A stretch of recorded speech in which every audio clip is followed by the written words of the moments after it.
ਦ ਸਿੱਖ view point channel ਨਾਲ ਜੁੜੇ ਸਾਰੀ ਸੰਗਤ ਦਾ ਬਹੁਤ ਨਿੱਘਾ ਸਵਾਗਤ ਹੈ। ਸਾਰਿਆਂ ਨਾਲੋਂ ਪਹਿਲਾਂ ਮੈਂ ਰਮਨੀਕ ਸਿੰਘ ਫਤਿਹ ਅਰਜ਼ ਕਰਦਾ ਹਾਂ। ਵਾਹਿਗੁਰੂ ਜੀ ਕਾ ਖਾਲਸਾ, ਵਾਹਿਗੁਰੂ ਜੀ ਕੀ ਫਤਿਹ।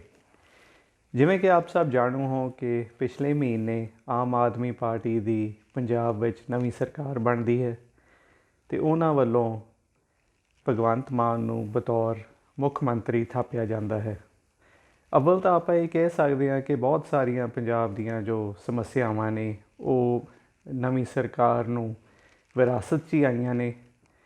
ਸੋ ਜਦੋਂ ਆਪਾਂ ਸੰਕਟਾਂ ਦੀ ਗੱਲ ਕਰਦੇ ਹਾਂ, ਸਾਡੇ ਪਾਣੀ ਦੇ ਸੰਕਟ, ਸਾਡਾ ਖੇਤੀ ਦਾ ਸੰਕਟ, ਸਾਡੀ ਜੋ ਸਿੱਖਿਆ ਨੀਤੀ ਹੈਗੀ ਹੈ ਪ੍ਰਣਾਲੀ ਉਹਦਾ ਸੰਕਟ, ਸਾਡੀ ਸਿਹਤ ਸੇਵਾਵਾਂ ਦਾ ਸੰਕਟ ਅਤੇ ਸਾਡੇ ਖਜ਼ਾਨੇ ਦਾ ਸੰਕਟ।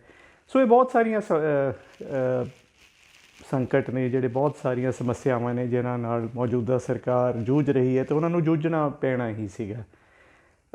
ਪਰ ਨਵੀਂ ਸਰਕਾਰ ਇਹ ਕਹਿ ਕੇ ਵੀ ਦਰਕਿਨਾਰ ਨਹੀਂ ਹੋ ਸਕਦੀ ਬਈ ਇਹ ਤਾਂ ਸਾਨੂੰ ਵਿਰਾਸਤ 'ਚ ਹੀ ਆਏ ਨੇ, ਕਿਉਂਕਿ ਚੋਣਾਂ ਲੜਨੀਆਂ ਅਤੇ ਉਹ ਤੋਂ ਮਗਰੋਂ ਸਰਕਾਰ ਦੇ ਦਾਅਵੇਦਾਰ ਬਣਨਾ ਇਹ ਉਹਨਾਂ ਦਾ ਆਪ ਦਾ ਫੈਸਲਾ ਸੀਗਾ। ਹੁਣ ਹਾਲ ਹੀ 'ਚ ਹੀ ਨਵੇਂ ਮੁੱਖ ਮੰਤਰੀ ਭਗਵੰਤ ਮਾਨ ਵੱਲੋਂ ਇੱਕ ਰੰਗਲੇ ਪੰਜਾਬ ਦਾ ਹੋਕਾ ਦਿੱਤਾ ਜਾਂਦਾ ਹੈ। ਇਸ ਨਵੇਂ ਨਾਅਰੇ ਦੇ ਪਿੱਛੇ ਕੀ ਮਨਸ਼ਾ ਲੁਕੀ ਹੈ, ਅੱਜ ਅਸੀਂ ਉਸੇ ਬਾਰੇ ਗੱਲਬਾਤ ਕਰਾਂਗੇ। ਸਾਡੇ ਨਾਲ ਸਿੱਖ ਵਿਊ ਪੁਆਇੰਟ ਚੈਨਲ 'ਤੇ ਹੁਣ ਜੁੜ ਚੁੱਕੇ ਨੇ ਸਰਦਾਰ ਅਜਮੇਰ ਸਿੰਘ ਜੀ। ਸਾਰਿਆਂ ਨਾਲੋਂ ਪਹਿਲਾਂ ਉਹਨਾਂ ਨਾਲ ਫਤਿਹ ਦੀ ਸਾਂਝ ਪਾਉਂਦੇ ਹਾਂ ਜੀ। ਵਾਹਿਗੁਰੂ ਜੀ ਕਾ ਖਾਲਸਾ, ਵਾਹਿਗੁਰੂ ਜੀ ਕੀ ਫਤਿਹ। ਜਿਵੇਂ ਕਿ ਮੈਂ ਅਰਜ਼ ਕੀਤਾ ਵੀ ਨਵੀਂ ਸਰਕਾਰ ਆਈ ਹੈ ਅਤੇ ਉਹਨਾਂ ਵੱਲੋਂ ਇੱਕ ਰੰਗਲੇ ਪੰਜਾਬ ਦਾ ਨਾਅਰਾ ਦਿੱਤਾ ਗਿਆ। ਕੀ ਹਾਲੇ ਉਹਨਾਂ ਨੂੰ ਸਿਰਫ ਮਹੀਨਾ ਹੀ ਹੋਇਆ ਜਦੋਂ ਉਹਨਾਂ ਨੇ ਸਰਕਾਰ ਦੀ ਕਾਰਗੁਜ਼ਾਰੀ ਸਾਂਭੀ ਹੈ। ਹਾਂਜੀ, ਕੀ ਆਪਾਂ ਬਹੁਤ ਕਾਹਲੀ ਨਹੀਂ ਕਰ ਰਹੇ ਇਸ ਸਰਕਾਰ ਦਾ ਮੁਲਾਂਕਣ ਕਰਨ 'ਚ? ਉਹਨਾਂ ਨੂੰ ਥੋੜ੍ਹਾ ਜਿਹਾ ਸਾਨੂੰ ਸਮਾਂ ਨਹੀਂ ਦੇਣਾ ਚਾਹੀਦਾ? ਦੇਖੋ ਇਹ ਜਿਹੜੀ ਆਪਾਂ ਅੱਜ ਗੱਲਬਾਤ ਦਾ ਵਿਸ਼ਾ ਨਾ ਆਪਣਾ ਉਹ ਹੈਗਾ ਰੰਗਲੇ ਪੰਜਾਬ ਦਾ ਜਿਹੜਾ ਸੁਪਨਾ ਭਗਵੰਤ ਮਾਨ ਦਾ। ਆਪਾਂ ਉਹਦੇ ਗਿਰਦ ਹੀ ਰੱਖਣਾ ਹੈ। ਟੋਟਲ ਜਿਹੜੀ ਹੈਗੀ ਆਮ ਆਦਮੀ ਪਾਰਟੀ ਦੀ ਸਰਕਾਰ ਉਹਦੀ ਕਾਰਗੁਜ਼ਾਰੀ ਦੀ ਗੱਲ ਦੈਟ ਵੇ ਨਹੀਂ ਕਰ ਰਹੇ, ਕਿਉਂਕਿ ਉਹ ਕਾਰਗੁਜ਼ਾਰੀ ਦੀ ਜਿਹੜੀ ਚੂਲ ਹੈ ਉਹ ਹੈਗਾ ਰੰਗਲਾ ਪੰਜਾਬ ਦਾ ਸੁਪਨਾ ਵੀ ਅਸੀਂ ਇਹਨੂੰ ਪੰਜਾਬ ਨੂੰ ਰੰਗਲਾ ਪੰਜਾਬ ਬਣਾਉਣਾ ਮੁੜ ਕੇ। ਹੁਣ ਇਹ ਜਿਹੜਾ ਉਹਦਾ ਹੈਗਾ ਸੁਪਨਾ ਇਹ ਹੈ ਭਗਵੰਤ ਮਾਨ ਦਾ, ਇਹ ਆਮ ਆਦਮੀ ਪਾਰਟੀ ਦਾ ਨਹੀਂ ਸੀ that way. Aam Aadmi party ਨੇ ਇਹਨੂੰ ਅਡੋਪਟ ਕਰ ਲਿਆ। ਸੋ ਜਿੱਥੋਂ ਤੱਕ ਭਗਵੰਤ ਮਾਨ ਦੀ ਗੱਲ ਹੈ, ਉਹਦੀ ਜਿਹੜੀ ਸਰਗਰਮ ਰਾਜਨੀਤਿਕ ਜ਼ਿੰਦਗੀ ਹੈ ਉਹ ਹੁਣ ਥੋੜ੍ਹੀ ਨਹੀਂ, ਕਿਉਂਕਿ 2014 'ਚ ਤਾਂ ਉਹ ਬਕਾਇਦਾ ਆਮ ਆਦਮੀ ਪਾਰਟੀ 'ਚ MP ਚੁਣਿਆ ਗਿਆ ਨਾ। ਉਦੋਂ ਪਹਿਲਾਂ ਉਹਨੇ ਪੰਜਾਬ ਪੀਪਲਜ਼ ਪਾਰਟੀ ਜਿਹੜੀ ਮਨਪ੍ਰੀਤ ਸਿੰਘ ਬਾਦਲ ਦੀ ਸੀ ਉਹਦੇ ਵਿੱਚ ਵੀ ਉਹ ਮੋਰਲੀ ਕਤਾਰ ਦਾ ਆਗੂ ਸੀ ਅਤੇ ਉਹ ਵੀ ਇੱਕ ਪੋਲੀਟੀਕਲ ਔਰਗੇਨਾਈਜੇਸ਼ਨ ਹੀ ਸੀ। ਸੋ ਦੈਟ ਵੇ ਜੇ ਆਪਾਂ ਦੇਖੀਏ ਭਗਵੰਤ ਮਾਨ ਦੀ ਰਾਜਸੀ ਜ਼ਿੰਦਗੀ 10-12 ਸਾਲ ਦੀ ਹੋ ਚੁੱਕੀ ਹੈ ਅਤੇ 10-12 ਸਾਲ ਤਾਂ ਬਹੁਤ ਸਮਾਂ ਹੁੰਦਾ ਹੈ ਕਿਸੇ ਬੰਦੇ ਦੀ ਸੋਚ ਨੂੰ, ਉਹਦੇ ਕਿਰਦਾਰ ਨੂੰ ਦੇਖਣ ਦਾ ਅਤੇ ਪਰਖਣ ਦਾ। ਸੋ ਇਸ ਕਰਕੇ ਮੈਂ ਇਹਨੂੰ ਕਹਿੰਦੇ ਹਾਂ ਵੀ ਇਹਦੇ 'ਚ ਹੋਰ ਕੁਛ ਦੇਖਣ ਦੀ ਬਹੁਤੀ ਸ਼ਾਇਦ ਲੋੜ ਨਹੀਂ। ਆਪਾਂ ਉਂਝ ਵੀ ਗੱਲ ਕਰ ਸਕਦੇ ਹਾਂ ਵੀ ਇਹ ਤੋਂ ਉਹਦਾ ਭਾਵ ਭਲਾ ਕੀ ਹੈ। ਅਤੇ ਦੂਜੀ ਗੱਲ, ਭਗਵੰਤ ਮਾਨ ਦੀ ਸਰਗਰਮ ਰਾਜਨੀਤਿਕ ਜ਼ਿੰਦਗੀ ਭਾਵੇਂ ਮਨਪ੍ਰੀਤ ਬਾਦਲ ਨਾਲ ਜੁੜ ਕੇ ਹੋਈ ਹੋਵੇ ਸ਼ੁਰੂ, ਉਹ ਜਦੋਂ ਦਾ ਕਾਲਜ ਪੜ੍ਹਦਾ ਦੈਟ ਵੇ ਜਦੋਂ ਦੀ ਉਹਨੇ ਸੁਰਤ ਸੰਭਾਲੀ ਹੈ ਰਾਜਨੀਤਿਕ ਚੇਤਨ ਹੋਇਆ, ਉਦੋਂ ਤੋਂ ਉਹ ਇੱਕ ਹਿਸਾਬ ਨਾਲ ਸਰਗਰਮ ਹੈ। ਪਹਿਲਾਂ ਉਹ ਆਪਦੇ ਖੇਤਰ ਸੀ, ਕਲਾ ਦੇ ਖੇਤਰ 'ਚ। ਸੋ ਉਹਦੀਆਂ ਜਿਹੜੀਆਂ ਆਈਆਂ ਸੀਗੀਆਂ ਉਸ ਮੌਕੇ ਦੇ ਉਹ ਤਾਂ ਕੈਸਟਾਂ ਹੀ ਹੁੰਦੀਆਂ ਸੀ ਅਤੇ ਮੇਨਲੀ ਭਾਵੇਂ ਉਹ ਹਾਸੇ ਵਾਲੀਆਂ ਹੀ ਸੀ, ਪਰ ਉਹ ਹਾਸੇ ਦੇ ਵਿੱਚ ਉਹਦਾ ਹਮੇਸ਼ਾ ਹੀ ਇੱਕ ਮੈਸੇਜ, ਇੱਕ ਸੰਦੇਸ਼ ਹੈਗਾ। ਦੂਜਿਆਂ ਨਾਲੋਂ ਜਿਹੜੇ ਦੂਜੇ ਕਮੇਡੀਅਨ ਹੈ ਉਹਨਾਂ ਨਾਲੋਂ ਉਹਦਾ ਇਹ ਫਰਕ ਸੀਗਾ ਵੱਡਾ। ਉਹਦੇ 'ਚੋਂ ਰਾਜਨੀਤੀ ਗਾਇਬ ਨਹੀਂ ਕਿਤੇ। ਸੋ ਉਹਦੇ ਤਿੱਖੇ ਕਟਾਕਸ਼ ਹੈ ਜੋ ਸਮਾਜ ਦੇ ਵਿੱਚ ਆਏ ਵਿਗਾੜ ਹੈ।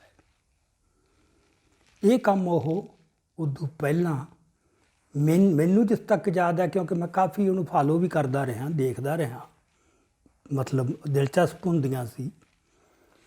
ਅਤੇ ਮੇਰੇ ਮੁਤਾਬਕ ਤਾਂ ਇਹੋ ਵੀ ਘੱਟੋ ਘੱਟ 25-30 ਸਾਲ ਉਹਨੂੰ ਇਸ ਖੇਤਰ ਦੇ ਵਿੱਚ ਹੋ ਚੁੱਕੇ ਨੇ। ਇਸ ਕਰਕੇ ਮਤਲਬ ਹੁਣ ਇਹ ਆਪਾਂ ਇਹ ਨਹੀਂ ਕਹਿ ਸਕਦੇ। ਸੋ ਉਹਨਾਂ ਵਿੱਚ ਵੀ ਉਹਦੀ ਇੱਕ ਰਾਜਨੀਤੀ ਜਾਂ ਉਹਦਾ ਇੱਕ ਸਮਝ ਉਹ ਰਿਫਲੈਕਟ ਹੁੰਦੀ ਹੈ। ਆਧਾਰ ਆ ਮਤਲਬ ਜਿਹਦੇ ਆਧਾਰ 'ਤੇ ਅਸੀਂ ਇਹਨੂੰ ਉਹ ਕਰਨਾ ਚਾਹੁੰਦੇ ਹਾਂ।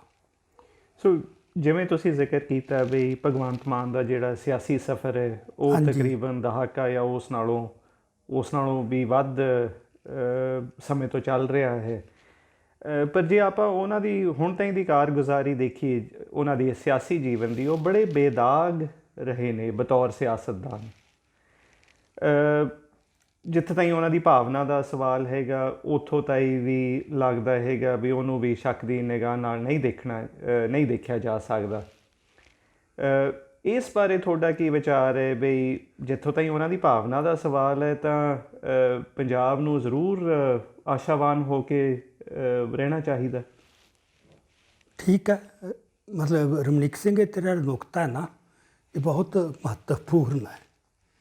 ਮੈਂ ਇਹ 'ਤੇ ਚਾਹੁੰਦਾ ਸੀ ਵੀ ਆਪਾਂ ਗੱਲਬਾਤ ਕਰੀਏ, ਕਿਉਂਕਿ ਮੈਂ ਵੀ ਇਹ ਮੰਨ ਕੇ ਹੀ ਚੱਲਦਾ ਕਿ ਜਿੱਥੋਂ ਤੱਕ ਭਾਵਨਾ ਦੀ ਗੱਲ ਹੈ, ਨੀਤ ਦੀ ਗੱਲ ਹੈ, ਨੀਤ 'ਚ ਦੈਟ ਵੇ ਉਹਦਾ ਕੋਈ ਖੋਟ ਲੱਗਦਾ ਨਹੀਂ। ਭਾਵਨਾ ਉਹਦੀ ਠੀਕ ਹੈ, ਉਹ ਜੋ ਕੁਛ ਕਰ ਰਿਹਾ ਹੈ ਆਪਦੀ ਨੇਚਾ ਮੁਤਾਬਕ, ਆਪਦੀ ਕਨਵਿਕਸ਼ਨ ਮੁਤਾਬਕ ਕਰ ਰਿਹਾ ਹੈ। ਅਤੇ ਉਹ ਚਾਹੁੰਦਾ ਮਤਲਬ ਵੀ ਜਿਹੜੇ ਸਮਾਜ ਦੇ ਵਿੱਚ ਆਏ ਪਏ ਵਿਗਾੜ ਹੈ ਨਾ, ਉਹ ਠੀਕ ਕੀਤੇ ਜਾਣ। ਇਹ ਉਹਦੀ ਭਾਵਨਾ ਬੜੀ ਨੇਕ ਹੈ। ਪਰ ਸਮਾਜ 'ਚ ਆਏ ਵਿਗਾੜਾਂ ਨੂੰ ਠੀਕ ਕਰਨ ਵਾਸਤੇ ਨਿਰੋਲ ਭਾਵਨਾ ਕਾਫੀ ਨਹੀਂ ਹੁੰਦੀ। ਇਹ ਇੱਕ ਪਹਿਲੀ ਸ਼ਰਤ ਹੈ ਬੜੀ ਮਹੱਤਵਪੂਰਨ, ਵੀ ਘੱਟੋ ਘੱਟ ਭਾਵਨਾ ਤਾਂ ਹੋਵੇ ਨਾ ਠੀਕ। ਪਰ ਇਕੱਲੀ ਭਾਵਨਾ ਤੁਹਾਨੂੰ ਕਦੇ ਵੀ ਆਪਦੇ ਕਲਪੇ ਹੋਏ ਮਕਸਦ 'ਚ ਤੱਕ ਪਹੁੰਚਾ ਨਹੀਂ ਸਕਦੀ।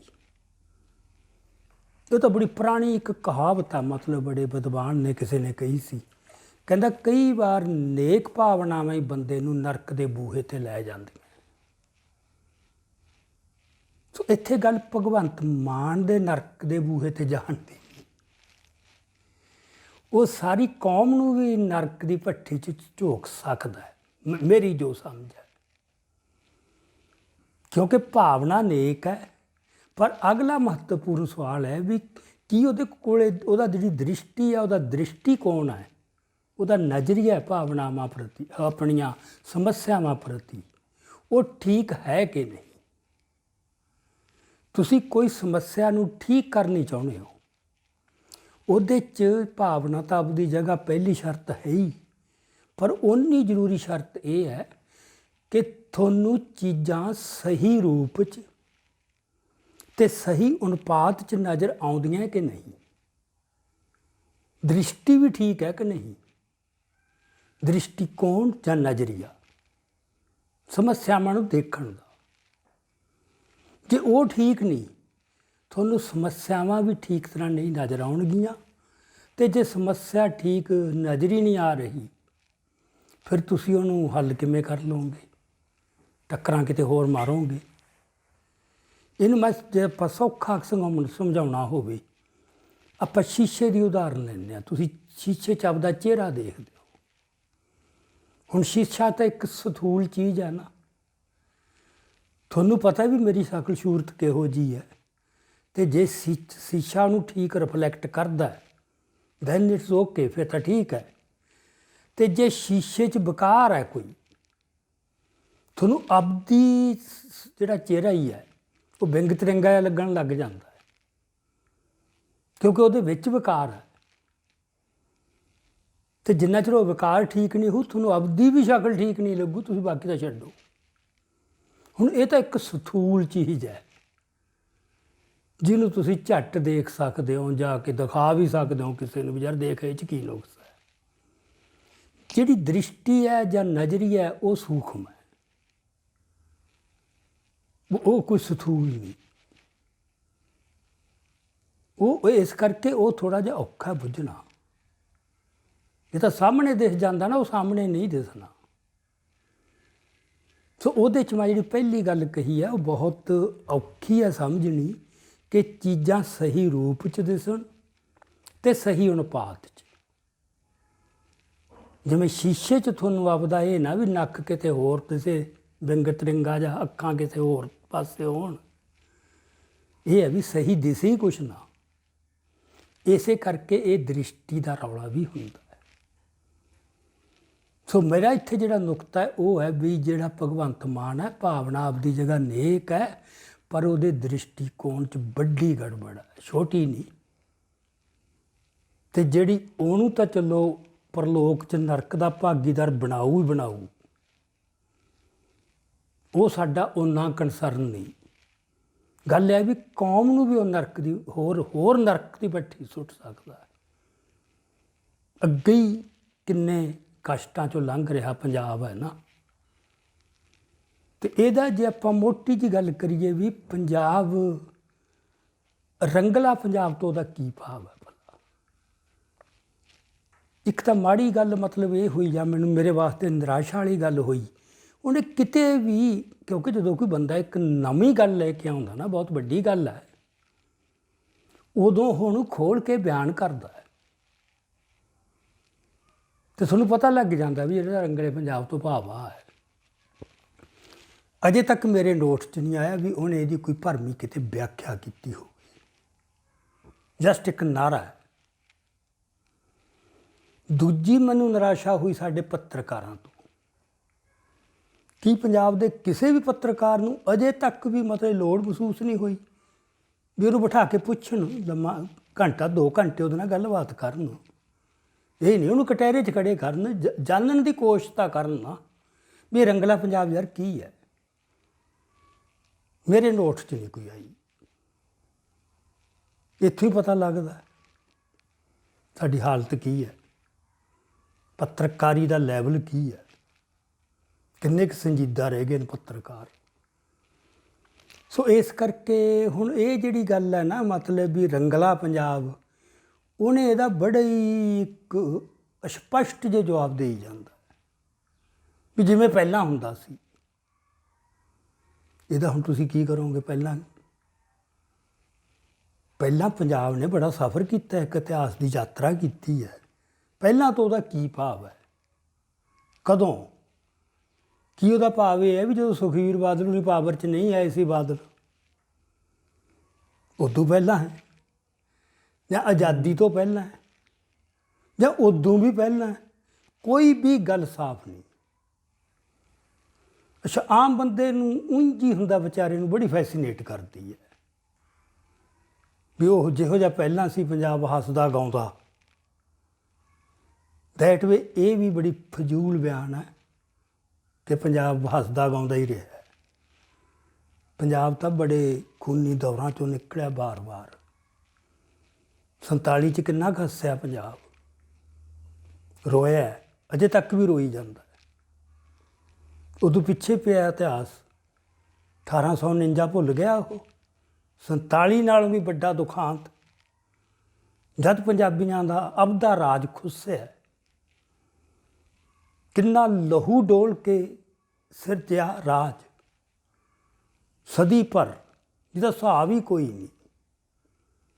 ਉਹ ਜਦੋਂ ਲਹੂ ਡੋਲ ਰਿਹਾ ਸੀ ਉਦੋਂ ਹੱਸ ਰਿਹਾ ਸੀ ਪੰਜਾਬ। ਫਿਰ 1849 'ਚ ਜਦੋਂ ਰਾਜ ਗਿਆ, ਕੌਮ ਤਾਂ ਹਾਂ ਮਾਰ ਕੇ ਰੋਈ ਸੀ। ਬਸ ਆਹ ਇੱਕ ਜਿਹੜੀ ਮੈਂ ਕਹਿੰਦਾ ਨਾ ਉਹਦੀ ਦ੍ਰਿਸ਼ਟੀ 'ਚ ਗੜਬੜ ਹੈ। ਉਹ ਇਨਸੈਂਸਿਟਿਵ ਹੈ ਇਹਨਾਂ ਮਸਲਿਆਂ ਪ੍ਰਤੀ। ਉਹਨੂੰ ਸੰਵੇਦਨਸ਼ੀਲ ਹੈ ਨਹੀਂ, ਉਹਨੂੰ ਟੱਚ ਹੀ ਨਹੀਂ ਕਰਦੀਆਂ ਇਹ ਗੱਲਾਂ। ਉਸ ਤੋਂ ਬਾਅਦ ਆਪਾਂ ਆ ਜਾਈਏ ਅੱਗੇ, 1947 ਤੋਂ ਬਾਅਦ ਬਾਕੀ ਸੂਬਿਆਂ ਨੇ ਆਜ਼ਾਦੀ ਆਪਦੇ ਹਿਸਾਬ ਨਾਲ ਮੰਨਣੀ ਸ਼ੁਰੂ ਕਰਤੀ ਸੀ ਅਤੇ ਪੰਜਾਬ ਤਾਂ 4 ਦਿਨ ਵੀ ਨਹੀਂ ਸੀ ਮਾਣ ਸਕਿਆ। ਆਜ਼ਾਦੀ ਦਾ ਕੁਛ ਕੋਈ ਜਸ਼ਨ ਮਨਾ ਲੇ। ਕਿੰਨਾ ਉਜਾੜਾ ਹੋਇਆ ਹੈ, ਉਹ ਵਸਦਿਆਂ ਨੂੰ, ਉਹ ਮਰੇ ਹੋਇਆਂ ਨੂੰ ਭੁੱਲਣ ਨੂੰ, ਉਹ ਸਾਰੇ ਸਦਮੇ 'ਚੋਂ ਨਿਕਲਣ ਨੂੰ।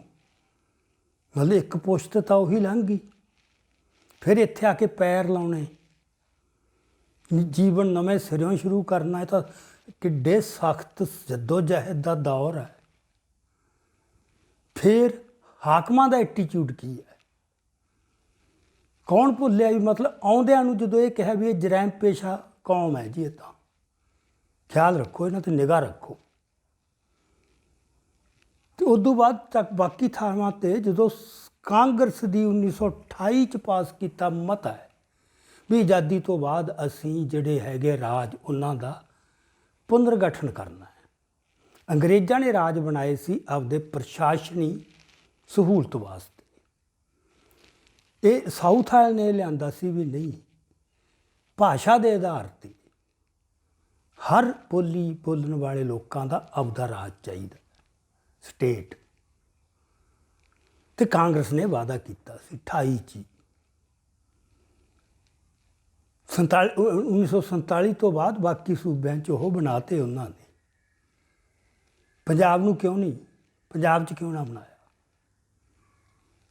ਬਾਕੀ ਸੂਬਿਆਂ ਨੂੰ ਬੈਠੇ ਬਿਠਾਇਆਂ ਨੂੰ ਬਣਾਤੇ। ਇੱਥੇ ਮਤਲਬ 60,000 ਬੰਦੇ ਨੇ ਜੇਲ੍ਹਾਂ ਭਰੀਆਂ, ਮੋਰਚੇ ਲੱਗੇ, ਗੋਲੀਆਂ ਚੱਲੀਆਂ, ਲਾਠੀ ਚਾਰਜ ਹੋਏ, ਅਕਾਲੀ ਦਲ ਦੇ ਅਖਬਾਰਾਂ ਦੇ ਦਫ਼ਤਰ ਸੀਲ ਹੋਏ, ਕੁਰਕ ਹੋਏ, ਲੋਕਾਂ ਦੇ ਘਰਾਂ ਦੀਆਂ ਕੁਰਕੀਆਂ ਹੋਈਆਂ, ਸਜ਼ਾਵਾਂ ਹੋਈਆਂ, ਕੋਈ ਅੰਤ ਹੀ ਨਹੀਂ। 9-9 ਸਾਲ ਦੇ ਮੁੰਡੇ ਮਾਰ ਕੇ ਖੂਹਾਂ 'ਚ ਸੁੱਟੇ ਨੇ ਇੰਦਰਜੀਤ ਸਿੰਘ ਬਠਿੰਡੇ ਦੀ ਜੇਲ੍ਹ 'ਚ। ਇਹ ਔਨ ਰਿਕਾਰਡ ਹੈ ਇਹ ਗੱਲ, ਕੋਈ ਪ੍ਰਾਪੇਗੰਡੇ ਵਾਸਤੇ ਨਹੀਂ। ਸੋ ਆਹ ਕੁਛ ਕਰਕੇ ਪੰਜਾਬੀ ਸੂਬਾ ਮਿਲਿਆ, ਤੇ ਕਿਹੋ ਜਿਹਾ ਮਿਲਿਆ ਜਿਹਦੇ ਹੁਣ ਤੱਕ ਲੜਨਾ ਪੈ ਰਿਹਾ। 66 ਦਾ ਬਣਿਆ ਹੋਇਆ, ਗਿਣ ਲਓ ਸਾਲ ਕਿੰਨੇ ਹੋ ਗਏ, 34 ਤੇ 22, 56। 2 ਪੁਸ਼ਤਾਂ ਤਾਂ ਆਹੀ ਲੰਘ ਗਈਆਂ ਵੀ ਇਹ ਲਾਂਗੜਾ ਜਿਹਾ ਸਾਨੂੰ ਪੰਜਾਬ ਬਣਾ ਕੇ ਦੇਤਾ। ਸਾਡੇ ਕਿੰਨੇ ਸਾਡਾ ਕਿੰਨਾ ਕੁਛ ਤੁਸੀਂ ਫੇਰ ਖੋਹ ਲਿਆ। ਸੋ ਪੰਜਾਬ ਨੂੰ ਦਿੱਤੇ ਨੇ ਜ਼ਖਮ, ਬਾਕੀ ਦੇਸ਼ ਨੂੰ ਮਿਲੀ ਹੈ ਆਜ਼ਾਦੀ। ਤੇ ਜਿਹਨੇ ਰੰਗਲੇ ਪੰਜਾਬ ਦੀ ਗੱਲ ਕਰਨੀ ਹੈ ਨਾ, ਉਹਦੇ ਕੋਲੇ ਇਹਨਾਂ ਜ਼ਖਮਾਂ ਦੀ ਮੱਲਮ ਚਾਹੀਦੀ ਹੈ। ਭਗਵੰਤ ਮਾਨ ਦੇ ਕਿਸੇ ਚੁਟਕਲੇ 'ਚ, ਕਿਸੇ ਕੈਸਟ 'ਚ, ਕਿਸੇ ਭਾਸ਼ਣ 'ਚ, ਤੇ ਉਹਦੀ ਕਿਸੇ ਵੀ ਅਦਾ ਵਿੱਚ ਹੈ ਇਹ ਗੰਭੀਰਤਾ ਤੇ ਸੰਵੇਦਨਸ਼ੀਲਤਾ ਵੀ ਪੰਜਾਬ ਦੇ ਕੋਈ ਜ਼ਖਮ ਤੇ ਉਹਨਾਂ ਵਾਸਤੇ ਮੱਲਮ ਚਾਹੀਦੀ ਹੈ। ਇਹਦੇ ਵਿੱਚੋਂ ਪੰਜਾਬ ਦਾ ਮਾਡਲ ਉੱਭਰਨਾ ਹੈ, ਪੰਜਾਬ ਦੇ ਜ਼ਖਮਾਂ ਨੂੰ ਬੁੱਝ ਕੇ ਤੇ ਉਹਦੀ ਮੱਲਮ ਤਿਆਰ ਕਰਕੇ। ਇਹ ਦਿੱਲੀ ਮਾਡਲ ਚੋਣਾਂ ਦਿੱਲੀ ਦੇ ਮਾਡਲ 'ਤੇ ਜਿੱਤਿਆ, ਸ਼ਰਮ ਵਾਲੀ ਗੱਲ ਹੈ। ਮਤਲਬ ਇਹ ਮੈਂ ਕਹਿੰਦਾ ਨਾ ਵੀ ਉਹ ਹੈ ਨਹੀਂ, ਇਨਸੈਂਸਿਟਿਵ ਹੈ, ਉਹਦੇ ਗਾਇਬ ਹੈ ਸਾਰੇ ਸਿਸਟਮ 'ਚੋਂ। ਉਹਦੇ ਸਾਰੀਆਂ ਤੁਸੀਂ ਪੁਰਾਣੀਆਂ ਸੁਣ ਲਓ, ਉਹਦੇ ਸਕਿੱਟ ਜਾਂ ਜੋ ਵੀ ਉਹਦੇ ਹੈਗੇ, ਉਹਨੇ ਜੋ ਬੰਦਿਆਂ ਦਾ ਮਨ ਪਰਚਾਇਆ ਹੈ, ਉਹਦੇ 'ਚ ਉਹਦੇ ਮੁੱਦੇ ਹੋਰ ਤਰ੍ਹਾਂ ਦੇ ਨੇ। ਪੋਲੀਟੀਕਲ ਕਲਾਸ ਦੇ ਭ੍ਰਿਸ਼ਟਾਚਾਰ ਨੂੰ ਨੰਗਾ ਕੀਤਾ, ਠੀਕ ਹੈ, ਚੰਗੀ ਗੱਲ ਹੈ। ਹੋਰ ਬਹੁਤ ਸਾਰੀਆਂ ਚੰਗੀਆਂ ਗੱਲਾਂ ਹੈ, ਪਰ ਇੱਕ ਗੱਲ ਕੇਂਦਰੀ ਹੁੰਦੀ ਹੈ। ਤਾਂ ਜਿੱਥੇ ਮੈਂ ਦ੍ਰਿਸ਼ਟੀਕੋਣ ਦੀ ਗੱਲ ਕਰਦਾ ਨਾ, ਵੀ ਚੀਜ਼ਾਂ ਨੂੰ ਸਹੀ ਰੂਪ 'ਚ ਤੇ ਸਹੀ ਅਨੁਪਾਤ 'ਚ, ਨਾ ਇਹਨੂੰ ਸਹੀ ਰੂਪ 'ਚ ਦਿਖਦੀਆਂ, ਨਾ ਸਹੀ ਅਨੁਪਾਤ 'ਚ ਦਿਖਦੀਆਂ। ਤੇ ਇਹ ਮਤਲਬ ਰੰਗਲਾ ਪੰਜਾਬ ਕਿਵੇਂ ਸਿਰ 'ਚ ਦੂਗਾ? ਸੋ ਆਹ ਆਧਾਰ ਮੈਂ ਕਹਿੰਦਾ ਸੀ ਵੀ ਇਹਨੂੰ ਤੁਸੀਂ 20 ਸਾਲ ਵੀ ਦੇ ਦਿਓ, ਜੇ ਇਹਦੀ ਦ੍ਰਿਸ਼ਟੀ ਨਹੀਂ ਬਦਲੂ ਤੇ ਇੱਥੇ ਕੀ ਸਕੋਪ ਹੈ? ਸੋ ਕਿਤੇ ਵੀ ਉਹਦੇ ਇਹ ਹੈ ਨਹੀਂ। ਇਹ ਜਿਹੜੇ ਜ਼ਖਮਾਂ ਦੀ ਮੈਂ ਗੱਲ ਕਰਦਾ ਨਾ, ਮਤਲਬ ਜਿੰਨੀ ਬੇਇਨਸਾਫੀ, ਧੱਕਾ, ਜ਼ੁਲਮ ਹੋਇਆ, ਉਹ ਹੁਣ ਤੁਸੀਂ ਕਿਹੜੇ ਪੰਜਾਬ ਦੀ ਗੱਲ ਕਰਦਾ, ਇਹ 'ਚ ਮੈਨੂੰ ਇੱਕ ਗੱਲ ਯਾਦ ਆ ਗਈ ਜਸਵੰਤ ਸਿੰਘ ਖਾਲੜਾ ਦੀ, ਸ਼ਹੀਦ ਦੀ, ਜਿਹੜੀ ਉਹਦੀ ਉਹ ਸਪੀਚ ਹੈ ਕੈਨੇਡਾ ਦੇ ਗੁਰਦੁਆਰੇ 'ਚ, ਜਿਹਨੂੰ ਆਪਾਂ ਕਹਿ ਸਕਦੇ ਹਾਂ ਇਤਿਹਾਸਕ ਸਪੀਚ, ਆਈਕੋਨਿਕ ਜਿਹਨੂੰ ਅੰਗਰੇਜ਼ੀ 'ਚ ਕਹਿੰਦੇ ਆ ਨਾ, ਮਤਲਬ ਉਹ ਅੱਜ ਵੀ ਸੁਣੋ, ਉਹਨੂੰ ਸੁਣਦੀਆਂ ਹੀ ਰਹਿਣਗੀਆਂ ਪੁਸ਼ਤਾਂ। ਉਹਦੇ 'ਚ ਉਹਨੇ ਇੱਕ ਗੱਲ ਕੀਤੀ ਹੈ, ਕਿਉਂਕਿ ਜਿਨ੍ਹਾਂ ਨੇ ਉਹਨੂੰ ਬੁਲਾਇਆ ਉੱਥੇ ਗੁਰਦੁਆਰੇ 'ਚ, ਉਹ ਸੀ ਅਣਖੀਲਾ ਪੰਜਾਬ ਰੇਡੀਓ, ਅਤੇ ਉਹਦਾ ਸੰਚਾਲਕ ਸੀਗਾ ਸੁਖਮਿੰਦਰ ਸਿੰਘ ਹੰਸਰਾ। ਅਤੇ ਮੈਂ ਵੀ ਜਾਣਦਾ ਸੁਖਮਿੰਦਰ ਸਿੰਘ ਹੰਸਰਾ ਨੂੰ। ਉਹਨੇ 84 ਤੋਂ ਬਾਅਦ ਬਹੁਤ ਸਰਗਰਮ ਰਿਹਾ, ਮਤਲਬ ਪੰਥ ਦਾ ਦਰਦ ਅਤੇ ਪੰਥ ਦੇ ਮਸਲਿਆਂ 'ਤੇ ਉਹ ਇੱਕ ਮਿੰਟ ਟਿਕ ਕੇ ਨਹੀਂ ਬੈਠਾ। ਅਤੇ ਹੁਣ ਪਿਛਲੇ ਥੋੜ੍ਹੇ ਸਮੇਂ ਹੀ ਹੋਇਆ ਉਹਨੂੰ, ਉਹ ਬਿਮਾਰੀ ਨਾਲ ਜੂਝਦਾ ਹੋਇਆ ਇਸ ਸੰਸਾਰ ਤੋਂ ਵਿਦਾ ਹੋ ਚੁੱਕਿਆ। ਉਹਨੇ ਬੁਲਾਇਆ ਸੀ, ਉਹ ਬੈਠਾ ਆਡੀਅੰਸ 'ਚ, ਉਦੋਂ ਨੌਜਵਾਨ ਹੈ, ਜਿੱਥੇ ਖਾਲੜਾ ਬੋਲ ਰਿਹਾ। ਖਾਲੜਾ ਕਹਿੰਦਾ ਵੀ ਇਹ ਅਣਖੀਲਾ ਪੰਜਾਬ ਇਹ ਕੀ ਹੈ, ਕੀ ਹਰ ਪੰਜਾਬੀ ਅਣਖੀਲਾ? ਉਹ ਕਹਿੰਦਾ ਨਹੀਂ। ਉਹਨੇ ਫਿਰ ਇਤਿਹਾਸ ਦੇ ਲਿਆਂਦੇ ਹਵਾਲੇ। ਇੱਕ ਪੰਜਾਬ ਉਹ ਹੈ ਜਿਹਨੇ ਇਹ ਜਿਹੜੀ ਵੈਦਿਕ ਸੱਭਿਅਤਾ ਇਹਨੂੰ ਤਲਾਂਜਲੀ ਦੇ ਕੇ, ਜਿਹੜੀ ਤੁਰਕਾਂ ਅਤੇ ਅਫਗਾਨਾਂ ਜਾਂ ਮੁਗਲਾਂ ਰਾਹੀਂ ਆਈ ਇਸਲਾਮ ਦੀ, ਉਹ ਤਾਂ ਉਹਨਾਂ ਨੇ ਉਹ ਅਪਣਾ ਲਿਆ। ਹੁਣ ਇਹ ਨਹੀਂ ਵੀ ਇਹ ਕਿਉਂ ਛੱਡਤੀ, ਉਹ ਕਿਉਂ ਅਪਣਾ ਲਈ, ਮਤਲਬ ਇੱਕ ਫੈਕਟ ਹੈ। ਚੱਲ, ਉਹਨਾਂ ਨੂੰ ਉਹ ਚੰਗੀ ਲੱਗੀ, ਅਤੇ ਸਾਨੂੰ ਤਾਂ ਇਸ ਗੱਲ ਨਾਲ ਕੋਈ ਮੋਹ ਪਿਆਰ ਹੀ ਨਹੀਂ ਵੀ ਇਹ ਵੈਦਿਕ ਸੱਭਿਅਤਾ ਜ਼ਰੂਰ ਬੰਦੇ ਚਿੰਬੜੇ ਰਹਿਣ, ਕਿਉਂਕਿ ਅਸੀਂ ਤਾਂ ਆਪ ਛੱਡ ਚੁੱਕਿਆ ਖਾਲਸਾ। ਗੁਰੂਆਂ ਨੇ ਪਹਿਲੇ ਗੁਰੂ ਤੋਂ ਲੈ ਕੇ 10ਵੇਂ ਗੁਰੂਆਂ ਤੱਕ ਉਹ ਸਾਰਾ ਹੈ ਹੀ ਇੱਕ ਵੱਖਰਾ ਰਾਹ, ਤੀਸਰਾ ਪੰਥ, ਅਤੇ ਜਿਹੜਾ ਫਿਰ ਜਾ ਕੇ ਸਿਖਰ 'ਤੇ ਪਹੁੰਚਿਆ ਖਾਲਸੇ ਦੀ ਸਿਰਜਣਾ 'ਚ। ਸੋ ਖਾਲੜੇ ਨੇ ਉੱਥੇ ਬੋਲਦੇ ਨੇ ਕਿਹਾ ਵੀ ਜਿਹੜਾ ਅਣਖੀ ਪੰਜਾਬੀ ਸੀ ਉਹ ਤਾਂ ਖਾਲਸਾ ਸੱਜ ਗਿਆ ਸੀ ਬਸ, ਬਾਕੀ ਮਤਲਬ ਜਿਹੜਾ ਬਚਿਆ ਉਹ ਤਾਂ ਦੋ ਉਹਦੀਆਂ ਅਲੱਗ-ਅਲੱਗ ਇਤਿਹਾਸ ਦੀਆਂ ਧਰਾਵਾਂ ਚੱਲਦੀਆਂ, ਬਹਿਣ ਚੱਲਦੇ। ਇੱਕ ਉਹ ਹੈ ਜਿਹਦੇ 'ਚ ਅਣਖ ਹੈ ਹੀ ਨਹੀਂ, ਅਣਖ ਪਿੱਛੇ ਮਰੇ ਹੀ ਨਹੀਂ ਕਦੇ, ਹਮਲਾਵਰ ਆਏ ਕਦੇ ਵੀ ਉਹਨੂੰ ਰਜਿਸਟੈਂਸ ਕੋਈ ਨਹੀਂ, ਬਹੁ ਬੇਟੀਆਂ ਚੁੱਕ ਕੇ ਲੈ ਗਏ, ਕੋਈ ਗੱਲ ਨਹੀਂ, ਰੋਣ ਤੋਂ ਵੱਧ ਕੁਛ ਨਹੀਂ। ਸੋ ਵੀ ਉਹਨਾਂ ਨੂੰ ਤੁਸੀਂ ਅਣਖੀ ਨਹੀਂ ਕਹਿ ਸਕਦੇ। ਸੋ ਜਿਹਦਾ ਮਤਲਬ ਇਹ ਸੀ ਵੀ ਤੁਸੀਂ ਪੰਜਾਬ ਨੂੰ ਸਮਝੋ, ਪੰਜਾਬ ਕਹੀ ਜਾਣਾ, ਅਤੇ ਇਹਦੀ ਜਿਹੜੀ ਇੱਕ ਨੰਗੀ ਚਿੱਟੀ ਹਕੀਕਤ ਹੈ, ਇਹ ਪੈਂਤੜਾ ਕਿਹਦਾ? ਰਮਨੀਕ ਸਿੰਘ, ਜਿਹੜਾ 1947 ਤੋਂ ਲੈ ਕੇ, ਉਹ ਈਵਨ ਉਦੋਂ ਵੀ ਪਹਿਲਾਂ, ਉਹ ਇਹ ਹੈ ਕਿ ਜਿਹੜਾ ਸੈਕੂਲਰਿਸਟ ਹੈ, ਜਿਹੜਾ ਵੀ ਲੈਫਟਿਸਟ ਹੈ, ਉਹਨਾਂ ਨੂੰ ਸਿੱਖ ਪਛਾਣ ਵਾਲੀ ਗੱਲ ਬਹੁਤ ਚੁਭਦੀ ਹੈ। ਉਹ ਇਹਨੂੰ ਵੀ ਫਿਰਕਾ ਪ੍ਰਸਤੀ ਸਮਝਦੇ, ਸਿੱਖ ਪਛਾਣ ਦੀ ਗੱਲ ਕਰਨੀ, ਪੰਜਾਬੀ ਦੀ ਗੱਲ ਕਰੋ, ਪੰਜਾਬੀ ਪਛਾਣ। ਸੋ ਜਿਹੜੀ ਪੰਜਾਬੀਅਤ ਦੀ ਰੱਟ ਲਾ ਕੇ ਉਹ ਐਕਚੁਅਲੀ ਸਿੱਖ ਪਛਾਣ ਨੂੰ ਹਰਾਉਣਾ ਚਾਹੁੰਦੇ, ਢਾਉਣਾ ਚਾਹੁੰਦੇ, ਜਿਹਦੇ ਕਰਕੇ ਫਿਰ ਐਨ ਖਾੜਕੂ ਲਹਿਰ ਵੇਲੇ ਤਾਂ ਨੰਗਾ ਚਿੱਟਾ ਹੀ ਹੋ ਗਿਆ ਨਾ, ਵੀ ਉਹਨਾਂ ਨੇ ਉਹ ਸਟੇਟ ਦਾ ਸਾਥ ਦਿੱਤਾ ਜਿਹਨੇ ਔਰੰਗਜ਼ੇਬ ਦੇ ਜ਼ੁਲਮਾਂ ਤੋਂ ਘੱਟ ਨਹੀਂ ਕੀਤਾ ਕਿਸੇ ਵੀ ਰੂਪ 'ਚ।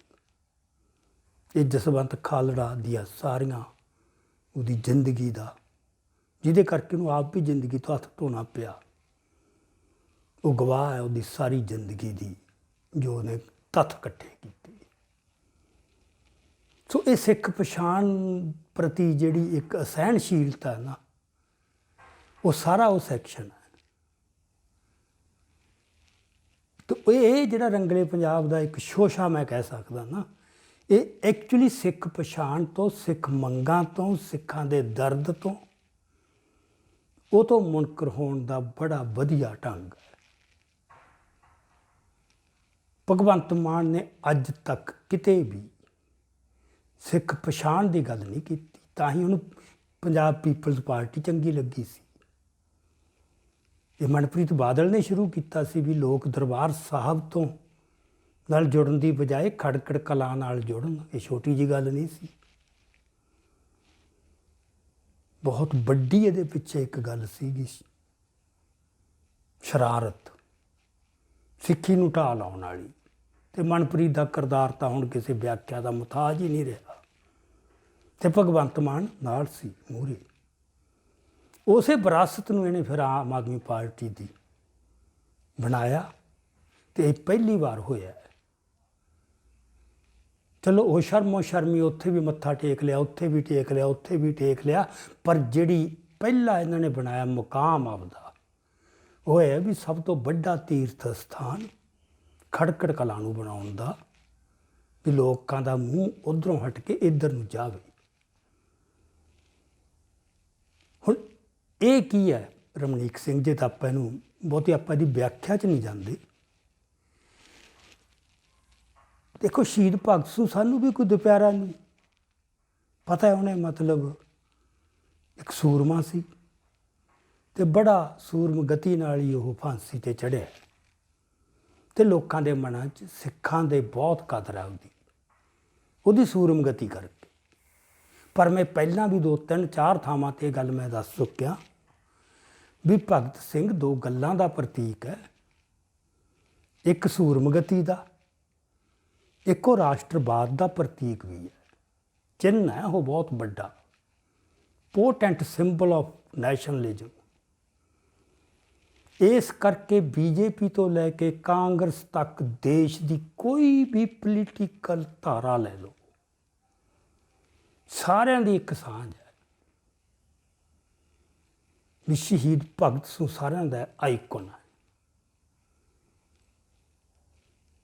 ਉਹ ਤੇਰਾ ਖਿਆਲ ਉਹਨੂੰ ਉਹਦੀ ਸੂਰਮ ਗਤੀ ਤੋਂ ਕਾਇਲ ਹੋਏ ਆ ਵੀ ਜ਼ੁਲਮ ਦੇ ਖਿਲਾਫ ਉਹ ਬੰਦਾ ਲੜਿਆ, ਬਗਾਵਤ ਕੀਤੀ। ਜੇ ਉਹ ਤੋਂ ਕਾਇਲ ਹੁੰਦੇ ਫਿਰ ਤਾਂ ਜਦੋਂ ਇੰਨਾ ਪੰਜਾਬ 'ਤੇ ਜ਼ੁਲਮ ਹੋਇਆ 80s ਦੇ ਵਿੱਚ, ਫਿਰ ਤਾਂ ਉਹਨਾਂ ਨੇ ਉਹ ਬਗਾਵਤ ਕਰਨੀ ਸੀ। ਸਗੋਂ ਜਿਨ੍ਹਾਂ ਨੇ ਉਹ ਬਗਾਵਤ ਕੀਤੀ, ਜਿਨ੍ਹਾਂ ਨੇ ਭਗਤ ਸਿੰਘ ਦੇ ਉਸ ਜਜ਼ਬੇ ਤੋਂ ਪ੍ਰੇਰਨਾ ਲਈ, ਉਹਨਾਂ ਨੂੰ ਤਾਂ ਇਹ ਆਪ ਮਾਰਨ ਪਏ ਦੁਸ਼ਮਣ ਨਾਲ, ਸਟੇਟ ਨਾਲ ਰਲ ਕੇ। ਇਹ ਬਗਾਵਤ ਵਾਲੇ ਨਹੀਂ ਜ਼ੁਲਮ ਦੇ ਖਿਲਾਫ, ਨਾ ਲੜਨ ਵਾਲੇ ਜ਼ੁਲਮ ਦੇ ਖਿਲਾਫ। ਸੋ ਇਹਨਾਂ ਨੂੰ ਜਿਹੜਾ ਹੈਗਾ ਪਿਆਰ ਸ਼ਹੀਦ ਭਗਤ ਸਿੰਘ ਦੇ ਰਾਸ਼ਟਰਵਾਦ ਦੇ ਚਿੰਨ੍ਹ ਨਾਲ, ਉਹ ਫਿਰ ਸਾਰੇ ਵਰਤ ਰਹੇ। ਮੋਦੀ ਉਦੋਂ ਵੱਧ ਕੇ, ਰਾਜੀਵ ਗਾਂਧੀ ਨੇ 84 'ਚ ਦਰਬਾਰ ਸਾਹਿਬ ਦੇ ਹਮਲੇ ਤੋਂ ਬਾਅਦ ਜਦੋਂ ਹੋਇਆ ਵੀ ਸਿੱਖ ਏਲੀਨੇਟ ਹੋ ਗਏ, ਸਿੱਖਾਂ 'ਚ ਵਿਗਾਨਗੀ ਆਈ ਜਾਂਦੀ ਹੈ ਕਿ ਕਿਵੇਂ ਕਰੀਏ ਉਹਨੂੰ। ਉਦੋਂ ਅਰਜਨ ਸਿੰਘ ਪੰਜਾਬ ਦਾ ਗਵਰਨਰ ਸੀ, ਬੜਾ ਸ਼ਰੀਊਡ ਸ਼ੈਤਾਨ ਸਿਆਸਤਦਾਨ ਸੀ। ਉਹਨੇ ਉਦੋਂ ਨਹੀਂ ਸੁਝਾਇਆ ਸੀ, ਉਹਨੇ ਇਹਨੂੰ ਹੁਸੈਨੀ ਵਾਲੇ ਬੁਲਾਇਆ ਸੀ 85 'ਚ 23 ਮਾਰਚ ਨੂੰ, ਇੱਥੇ ਜੋੜ ਆ ਕੇ।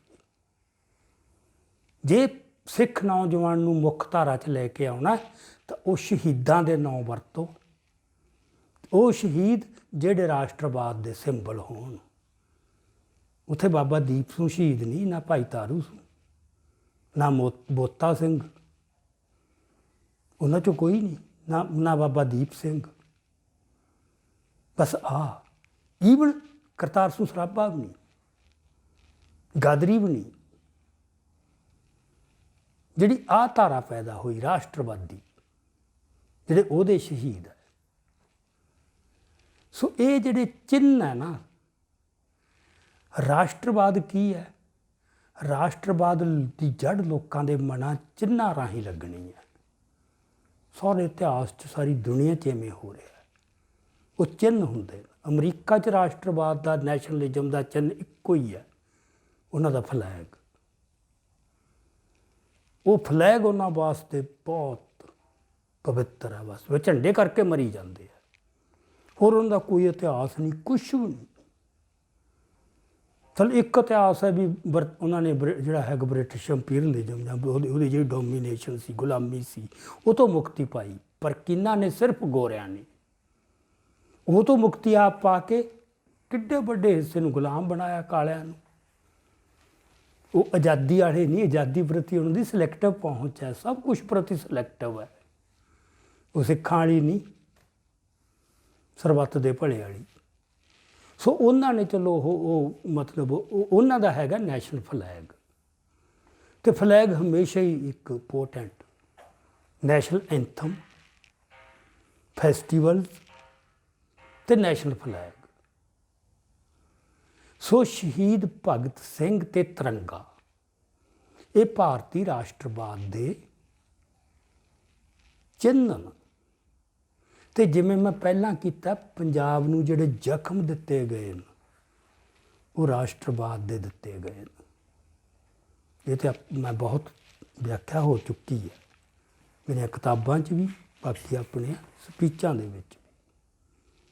ਤੇ ਭਗਵੰਤ ਮਾਨ, ਕੇਜਰੀਵਾਲ ਵੱਧ ਚੜ੍ਹ ਕੇ ਬੀਜੇਪੀ ਨਾਲ ਅੱਗੇ ਹੋ ਕੇ ਤਿਰੰਗਾ ਯਾਤਰਾਵਾਂ ਤੇ ਭਗਤ ਸਿੰਘ, ਉਹ ਭਗਤ ਸਿੰਘ ਨੂੰ ਬਾਗੀ ਦੇ ਤੌਰ ਤੇ ਨਹੀਂ ਕਬੂਲ ਕਰ ਰਹੇ। ਫਿਰ ਤਾਂ ਲੋਕ ਬਾਗੀ ਹੋਣਗੇ।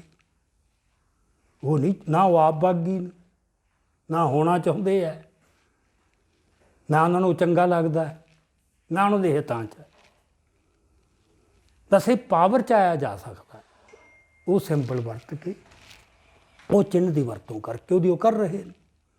ਅਤੇ ਲੋਕਾਂ ਨੂੰ ਮੂਰਖ ਬਣਾਇਆ ਜਾ ਸਕਦਾ, ਤਾਂ ਹੀ ਪਾਵਰ 'ਚ ਆਉਣਗੇ ਨਾ। ਉਹਦੇ 'ਚ ਉਹਨਾਂ ਨੇ ਨਿਪੁੰਨਤਾ ਹਾਸਲ ਕੀਤੀ ਹੈ, ਦਿਖਾਤਾ ਚੋਣਾਂ 'ਚ ਕਿਸੇ ਨਾਲੋਂ ਵੀ ਵੱਧ ਕੇ। ਹੁਣ ਤੁਸੀਂ ਦੇਖ ਲਓ, ਇਹ ਤੋਂ ਰੰਗਲਾ ਪੰਜਾਬ ਨਿਕਲੂ ਕਿ ਹੋਰ ਪੰਜਾਬ ਦੇ ਸੰਤਾਪ ਵਧੂ ਕਿ ਘਟੂਗਾ। ਜੇ ਨੈਸ਼ਨਲਿਜ਼ਮ ਦੀ ਜ਼ਹਿਰ ਹੀ ਦੇਣੀ ਹੈ ਲੋਕਾਂ ਨੂੰ, ਤੇ ਫਿਰ ਇਹਦੇ 'ਚੋਂ ਕੀ ਨਿਕਲੂਗਾ।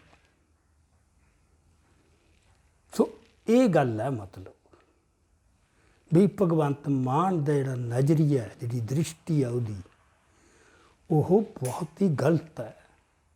ਭਾਵਨਾ ਕੀ ਕਰੂਗੀ? ਭਾਵਨਾ ਤਾਂ ਉਲਟਾ ਅਸਰ ਪਾਊ। ਇਮੇਜ ਬਣਾਊਗਾ ਸਾਫ ਸੁਥਰਾ। ਮੈਂ ਕਹਿੰਦਾ ਸਾਫ ਸੁਥਰਾ ਹੋ ਕੇ ਬੰਦਾ ਤੁਹਾਡੀਆਂ ਜੜ੍ਹਾਂ ਵੱਢਣ ਲੱਗ ਜੇ, ਤੁਸੀਂ ਉਹਦੇ ਸਾਫ ਸੁਥਰੇਪਣ ਤੋਂ ਕੀ ਲੈਣਾ? ਚੱਲ ਇੱਕ ਵਿਅਕਤੀ ਦੇ ਤੌਰ ਤੇ ਚੰਗਾ ਗੁਣ ਹੈਗਾ, ਪਰ ਭਗਵੰਤ ਮਾਨ ਹੁਣ ਵਿਅਕਤੀ ਨਹੀਂ, ਮੁੱਖ ਮੰਤਰੀ ਹੈ, ਸਟੇਟ ਦਾ ਹੈੱਡ ਹੈ, ਪਾਵਰ ਹੈ ਉਹਦੇ ਕੋਲ। ਸੋ ਉਹਦੇ ਨਾਅਰੇ ਕੀ ਨੇ? ਵੀ ਭ੍ਰਿਸ਼ਟਾਚਾਰ ਮੁਕਤ ਕਰਨਾ। ਜਿੱਥੇ ਮੈਂ ਦ੍ਰਿਸ਼ਟੀ ਦੀ ਗੱਲ ਕਰਦਾ, ਬੜਾ ਚੰਗਾ ਲੱਗਦਾ ਆਖਣ ਨੂੰ, ਯਾਰ ਬਹੁਤ ਵਧੀਆ ਗੱਲ ਹੈ, ਕਿਉਂਕਿ ਸਾਰੇ ਦੁਖੀ ਨੇ ਭ੍ਰਿਸ਼ਟਾਚਾਰ ਤੋਂ, ਸਾਰੇ ਪੀੜਤ ਨੇ। ਪਰ ਭ੍ਰਿਸ਼ਟਾਚਾਰ ਦਾ ਤੇ ਪੁਲਿਸ ਤੰਤਰ ਦਾ ਸਿੰਬਿਓਟਿਕ ਰਿਲੇਸ਼ਨਸ਼ਿਪ ਹੈ, ਬਿਲਕੁਲ ਇੱਕ ਦੂਜੇ ਦੇ ਪੂਰਕ ਨੇ, ਇੱਕ ਦੂਜੇ ਨੂੰ ਖੁਰਾਕ ਦਿੰਦੇ ਨੇ। ਪੁਲਿਸ ਤੰਤਰ ਤੋਂ ਬਿਨਾਂ ਕਰਪਸ਼ਨ ਚੱਲ ਹੀ ਨਹੀਂ ਸਕਦੀ, ਤੇ ਕਰਪਸ਼ਨ ਬਿਨਾਂ ਪੁਲਿਸ ਤੰਤਰ ਖੜਾ ਹੋ ਹੀ ਨਹੀਂ ਸਕਦਾ। ਇੱਕ ਦੂਜੇ ਦੀ ਖੁਰਾਕ ਨਾਲ। ਸੋ ਜਿਹਨੇ ਭ੍ਰਿਸ਼ਟਾਚਾਰ ਖਤਮ ਕਰਨਾ, ਉਹਦੇ 'ਚ ਵਿਲ, ਇਹ ਇਰਾਦਾ ਹੋਣਾ ਚਾਹੀਦਾ ਵੀ ਮੈਂ ਪੁਲਿਸ ਤੰਤਰ ਭੰਨ ਦੇਣਾ। ਭੰਨੇ ਫਿਰ ਜਿਹਨੂੰ ਕਹਿੰਦਾ, ਜਿਹੜਾ ਪਹਿਲਾ ਪੰਜਾਬ ਹੁੰਦਾ ਸੀ ਉਹ 'ਚ ਇੱਕ IG ਹੁੰਦਾ ਸੀ, 3 DIG, 12 SP ਬਸ, ਤੇ ਥੱਲੇ 36 ਜਾਂ 40 DSP, ਬਾਕੀ ਥਾਣੇਦਾਰ, ਇੰਸਪੈਕਟਰ। ਇੱਕ IG, 3 DIG ਤੇ 12 SP, ਹੁਣ 16 ਤਾਂ DGP ਨੂੰ, ਜਿਹੜਾ ਸਾਰਾ ਪੁਲਿਸ ਤੰਤਰ ਖੜਾ ਹੋਇਆ। ਤੁਸੀਂ ਗਿਣਤੀ ਨਹੀਂ ਕਰ ਸਕਦੇ। ਐਡੀਸ਼ਨਲ DGP ਕਿੰਨੇ ਨੇ, IG ਕਿੰਨੇ ਨੇ, DIG ਕਿੰਨੇ ਨੇ, SSP ਕਿੰਨੇ ਨੇ, ਕੀ ਕੁਛ ਹੈ ਮਤਲਬ। ਤੇ ਉਹਨੇ ਤਾਂ ਆਪਦੇ ਦਫ਼ਤਰ 'ਚ ਜਿਹੜਾ ਹੈਗਾ ਸਪੈਸ਼ਲ ਸੈਕਟਰੀ, IPS ਅਫਸਰ, ਟੋਟਲ ਹੁਣ ਤੱਕ ਦੀ ਟ੍ਰੈਡੀਸ਼ਨ, ਪਰੰਪਰਾ ਨੂੰ ਉਲੰਘ ਕੇ ਅੱਜ ਤੱਕ ਕਦੇ ਵੀ ਕਿਸੇ ਪੁਲਿਸੀਏ ਨੂੰ ਪ੍ਰਿੰਸੀਪਲ ਸਪੈਸ਼ਲ ਸਕੱਤਰ ਬਣਾ ਕੇ ਦਫ਼ਤਰ 'ਚ ਬਿਠਾਇਆ ਹੋਵੇ, ਇਹ ਨਹੀਂ ਹੋਇਆ। ਹਮੇਸ਼ਾ IAS ਹੁੰਦੇ ਸੀ। ਪੁਲਿਸ ਦਾ ਕੀ ਕੰਮ ਹੈ ਇਹਦੇ 'ਚ? ਸੋ ਉਹ ਜਿਹਦਾ ਮਤਲਬ ਉਹਦਾ ਐਡਮਿਨਿਸਟ੍ਰੇਸ਼ਨ ਤੋਂ ਭਾਵ ਪੁਲਿਸ ਨੂੰ ਤਕੜਾ ਕਰਨਾ, ਪੁਲਿਸ ਰਾਹੀਂ ਐਡਮਿਨਿਸਟ੍ਰੇਸ਼ਨ, ਤੇ ਉਹ ਪੁਲਿਸ ਤੰਤਰ ਨੂੰ ਭੰਨ ਸਕੂਗਾ ਜਿਹੜਾ ਸਾਰਾ ਖਾੜਕੂਵਾਦ ਦੇ ਨਾਂ 'ਤੇ ਦੇਸ਼ ਦੇ ਨੂੰ ਪੈਦਾ ਹੋਏ ਖਾਤਰੇ ਦੇ ਨਾਂ 'ਤੇ, ਦੇਸ਼ ਭਗਤੀ ਦੇ ਨਾਂ 'ਤੇ, ਇਹ ਜਿਹੜਾ ਸਾਰਾ ਲੋਕਾਂ ਦਾ ਲਹੂ ਚੂਸਣ ਵਾਸਤੇ ਤੇ ਲਹੂ ਡੋਲਣ ਵਾਸਤੇ ਐਡੀ ਵੱਡੀ ਇੱਕ ਸਟਰਕਚਰ ਖੜਾ ਕਰ ਲਿਆ ਹੈ। ਕਿੰਨੇ ਨਵੇਂ ਥਾਣੇ ਬਣੇ ਨੇ, ਕਿੰਨੀਆਂ ਨਵੀਆਂ ਇਹਨਾਂ ਦੀਆਂ ਰਿਹਾਇਸ਼ਗਾਹਾਂ, ਮਤਲਬ ਕੀ ਕੁਛ ਨਹੀਂ, ਇਨਫਰਾਸਟਰਕਚਰ ਤੋਂ ਲੈ ਕੇ ਗੱਡੀਆਂ, ਸਭ ਕੁਛ ਇਕਵਿਪਮੈਂਟ। ਸੋ ਇਹ ਰੰਗਲਾ ਪੰਜਾਬ ਹੋ ਜਿੱਥੇ ਜੇ ਅੱਜ 16 DG ਹੈਗੇ ਨੇ DGP, ਵੀ ਹੋਰ 40 ਕਰਨੇ ਆ ਅਸੀਂ। ਕਿਉਂਕਿ ਭਗਵੰਤ ਮਾਨ ਨੇ ਜਾਂ ਅਗਿਆਨਤਾ 'ਚੋਂ ਜਾਂ ਬੇਸ਼ਰਮੀ ਨਾਲ ਇਹ ਕਿਹਾ, ਜਦੋਂ ਆਹ ਗੱਲ ਆਈ ਸੀ ਨਾ ਕਿ ਦਿੱਲੀ ਤੁਹਾਡੇ ਅਫਸਰ ਕੀ ਕਰਨ ਗਏ ਸੀ, ਕਹਿੰਦਾ ਅਸੀਂ ਤਾਂ ਇਸਰਾਈਲ ਵੀ ਭੇਜਣੇ ਆ। ਇਸਰਾਈਲ ਅਫਸਰਾਂ ਨੂੰ ਕਾਹਦੇ ਵਾਸਤੇ ਭੇਜਣਾ ਭਲਾ? ਕੀ ਸਿੱਖ ਕੇ ਆਉਣਾ ਇਸਰਾਈਲ ਤੋਂ? ਉਹ ਡੈਮੋਕ੍ਰੇਟਿਕ ਕੰਟਰੀ ਹੈ, ਉਹ ਸਹਿਣਸ਼ੀਲ ਹੈ, ਉਹ ਡਾਇਵਰਸਿਟੀ ਵਾਲਾ, ਪਲੂਰੈਲਿਟੀ ਵਾਲਾ।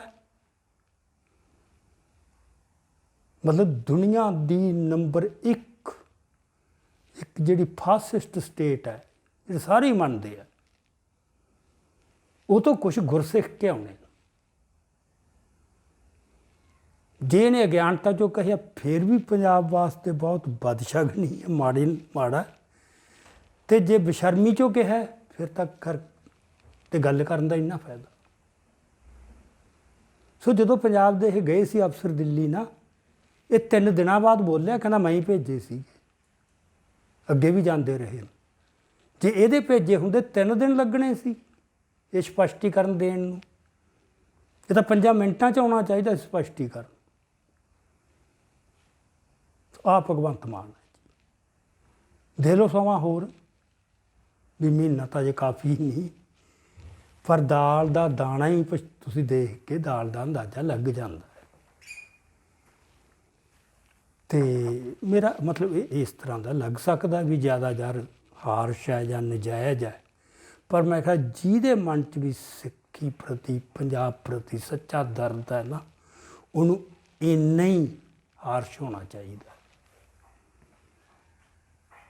ਜੋ ਕੁਛ ਪੰਜਾਬ 'ਚ ਵਾਪਰਿਆ ਤੁਸੀਂ ਉਹਦੇ 'ਚੋਂ ਇੱਕ ਕਠੋਰਤਾ ਹੀ ਦਿਖੂਗੀ।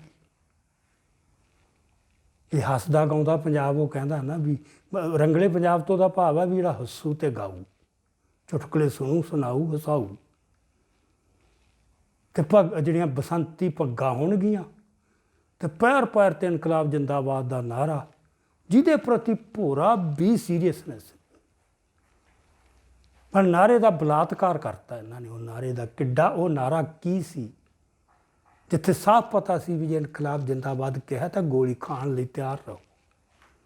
ਇੱਥੇ ਇਹ ਵੀ ਇਨਕਲਾਬ ਜਿੰਦਾਬਾਦ ਕਹਿ ਕੇ ਕੋਦੇ ਚੜ੍ਹੋ ਰਾਜਨੀਤੀ ਦੀਆਂ ਪੌੜੀਆਂ 'ਤੇ। ਆਹ ਬਣਾਤੇ ਇਹਨਾਂ ਨੇ।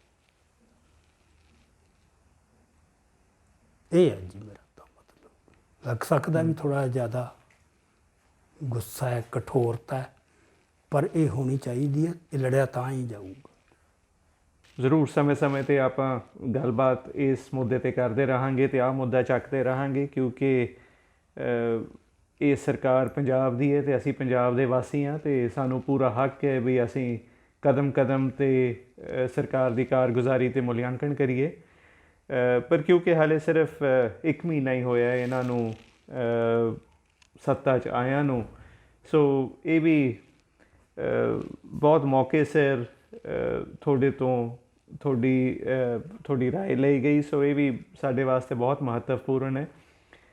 ਸੋ ਇਹ ਸਨ ਸਰਦਾਰ ਅਜਮੇਰ ਸਿੰਘ ਜੀ, ਜਿਨ੍ਹਾਂ ਨੇ ਆਪ ਦੇ ਅਨੋਖੇ ਅੰਦਾਜ਼ 'ਚ ਬਿਆਨ ਕੀਤਾ ਵੀ ਜੋ ਉਹਨਾਂ ਨੇ ਖਦਸ਼ੇ ਜ਼ਾਹਿਰ ਕੀਤੇ ਨੇ ਭਗਵੰਤ ਮਾਨ ਵੱਲੋਂ ਜੋ ਰੰਗਲੇ ਪੰਜਾਬ ਦਾ ਨਾਅਰਾ ਦਿੱਤਾ ਗਿਆ ਅਤੇ ਉਹ ਇੱਕ ਗੈਰ ਸੰਵੇਦਨਸ਼ੀਲ ਇੱਕ ਭਾਵਨਾ ਦੇ ਵਿੱਚੋਂ ਆਪਾਂ ਕਹਿ ਸਕਦੇ ਹਾਂ ਵੀ ਉਪਜਦਾ ਹੈ। ਹਾਲਾਂਕਿ ਉਹਨਾਂ ਦਾ ਕਹਿਣਾ ਇਹ ਹੈ ਵੀ ਭਾਵਨਾ ਭਾਵੇਂ ਠੀਕ ਵੀ ਹੋਵੇ, ਪਰ ਗੱਲ ਸਾਰੀ ਸੰਜੀਦਗੀ ਵਾਲੀ ਗੱਲ ਉਸ ਦਾ ਨਜ਼ਰੀਆ ਹੈਗਾ।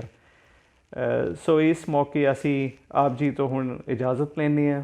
ਅਗਲੀ ਵਾਰੀ ਫੇਰ ਕੁਛ ਇੱਦਾਂ ਦਾ ਮੁੱਦਾ ਲੈ ਕੇ ਹਾਜ਼ਰ ਹੋਵਾਂਗੇ ਜਿਹਦੀ ਸਿੱਧੀ ਰਮਜ਼ ਪੰਜਾਬ ਜਾਂ ਸਿੱਖਾਂ ਨਾਲ ਜੁੜਦੀ ਹੈ। ਇਸ ਮੌਕੇ ਇੰਨਾ ਹੀ। ਵਾਹਿਗੁਰੂ ਜੀ ਕਾ ਖਾਲਸਾ ਵਾਹਿਗੁਰੂ ਜੀ ਕੀ ਫਤਿਹ।